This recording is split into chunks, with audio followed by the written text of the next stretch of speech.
நிகும்பன ஹனுமானே வதம் பண்றார்.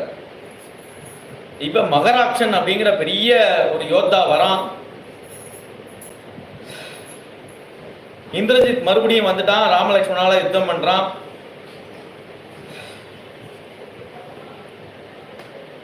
அவனால சமாளிக்க முடியல, ராமலட்சுமணால சமாளிக்க முடியல இந்திரஜித்தால.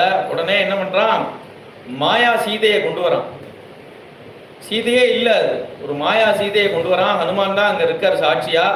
ஹனுமான் முன்னாடியே வச்சு அந்த சீதையை அறுத்து கீழே போட்டுறான். துடிச்சு போயிடுறார் ஹனுமான். இந்த காட்சியை பார்க்க முடியல. நேர வந்து இங்க ராமரோட சன்னிதானத்தை வந்து எப்படிதான் சொன்னாரோ அந்த விஷயத்த அதை சொல்லிட்டார். சொன்னதுமே ராமர் கீழே விழுந்துட்டாராம். தஸ்ய தத் வசனம் சுத்வா ராகவः சோகமூர்ச்சிதः நிபபாத ததா துமௌ சித்ரமூலம்